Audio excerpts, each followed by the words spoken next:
Mikä on hyvä soturi? Sellainen, joka palaa kotiin rikkauksien ja voiton kerran? Ei sota ole seikkailua. Kaukana on taistelun kentillä ajatukset kunniasta ja loistosta. Mutta me ei puhuta tänään tavallisesta sotilaasta. Me puhutaan suomalaisesta sotilaasta. Hiljaisesta. Armottomasta. Siitä, jolle sota on työtä.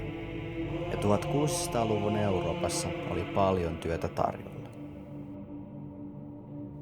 Tänään kerron Suomen maineikkaista sotureista. Talonpojista, jotka peittosivat ritareita.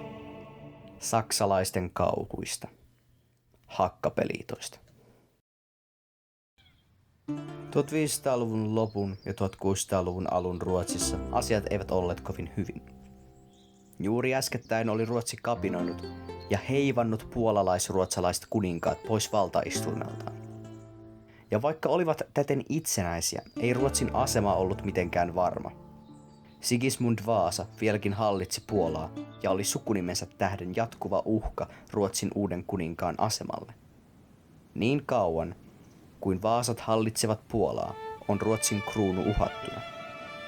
Muutenkin valtio oli sisäpoliittisesti raunio, enemmän keskiajalla kuin renessanssiajalla. Tulevat kuninkaat pyrkivät korjaamaan valtion tilaa. Ruotsi valtiona siten alkoi kehittymään sisäisesti ja laajat voittoiset ulkomaansodat mahdollistivat valtion kehityskulun. Ruotsi oli pitkän aikaa ollut yksin pohjoisen ruhtinas. Nyt keskiyön leijona katsoi etelään päin. Kohteinaan Saksan ruhtinaiden valtaistuimet. Ruotsin vanha armeija tuskin olisi kyennyt voittoisiin valloitussotiin. Mutta Pohjolan leijonat oppivat tappioistaan.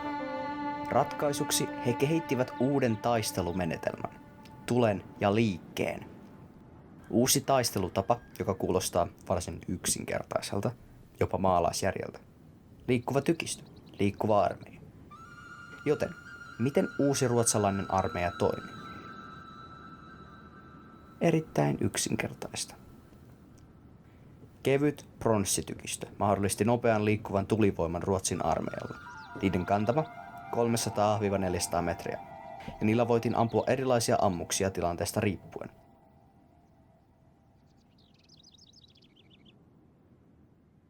Myös Ruotsin ratsuväellä oli uudenlainen taistelutaktiikka. Oppien taisteluistaan Puolan ratsuväkeä vastaan Ruotsi koulutti ratsuväkensä taistelemaan samanlaisesti, rynnäköiden vihollislinjojen läpi. Vielä 1600-luvun alkupuolella Euroopan taistelukentillä vallalla oli spiraalitaktiikka, eli karakolointi. Siinä ratsuväkirivistöt ratsastivat vuorotellen vihollisrintaman eteen, laukaisivat pistoolinsa ja vetäytyivät taakse lataamaan aseitaan ja odottamaan uutta vuoroaan. Taktiikka vaati laajaa koulutusta ja osaamista sotilailta ja ei hyväksikäyttänyt ratsuväen ominaisimpia vahvuuksia. Ruotsalaiset kehittivät tätä rynnäkkötaktiikkaa edelleen. He yhdistivät tulen ja liikkeen. Ratsumiehet rynnäköivät tiiviinä kiilamuodostelmana viereisen miehen polvi painettuna naapurin polvitaipeeseen. Näin isoa ja tiivistä massaa on täydessä laukkavahdissa lähes mahdotonta pysäyttää. Lähietäisyydellä alle 10 metristä ammuttu pistoolien yhteislaukaus aiheutti viholliselle sen aikaisille epätarkoille aseilla pahat tappiot. Rynnäkkö jatkui ja nyt esiin vedettiin miekat. Vaikutus oli vastustajalle kaiken kaikkiaan musertava. Vain hetki yhteislaukauksen aiheuttaman järkytyksen jälkeen joukot saavat kokea hevosten ruhjuvan massan sekä ratsusotilaiden terävät miekat. Tällaisella rynnäköllä hakkapeliitot ratkaisivat monta taistelua. Hakkapeliitot, kuten muukin Ruotsin ratsuväki, oli kevyesti haarniskoituja joukkoja. Useimmiten sotilailla oli vain kypärä ja rintahaarniska. Raskaampaan varustukseen ei ollut varaa, eivät pienet hevoset olisi jaksaneet täyshaarniskoituja miehiä kantaakaan. Kypärän sijasta hakkapeliitoilla saattoi olla pelkkä rautakehikko, joka laitettiin hatun ulko- tai sisäpuolelle. Kehikko suojasi lähinnä ylhäältä tulevilta iskuilta. Syyskuun 7. päivänä aamuna 1631 Breitenfeldin kylän luona seisoi vastakkain 2 sotajoukkoa, lähes 4 kilometriä leveässä lintamassa. Maasto oli loivaharjusta tasankoa ja suosi ratsuväen käyttöä.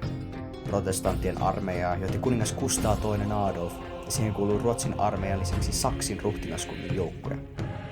Katolisten armeija koostui keisari Ferdinand toisesta sekä NS-katolisen liigan joukoista, ja sen ylipäällikkönä toimi taitava sotapäällikkö kreivi Johan Tilly. Kustaa Adolfilla oli käytössä 23 000 miehen armeija, josta ratsuväkeä noin 8 000. Katolisten puolella sotilaita oli 32 000.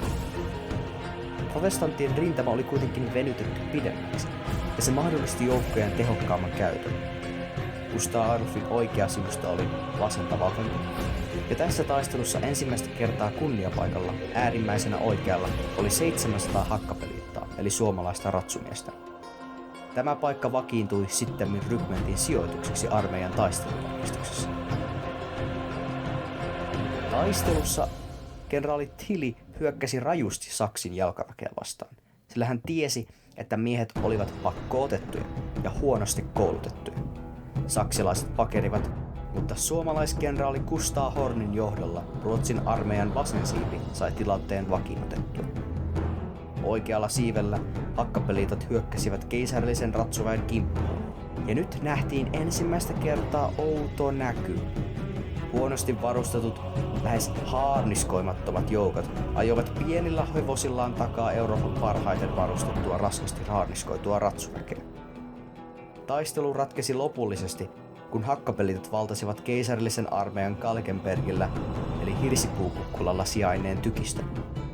Ja tykit suunnattiin keisarillisen armeijan jalkaväkeä vastaan.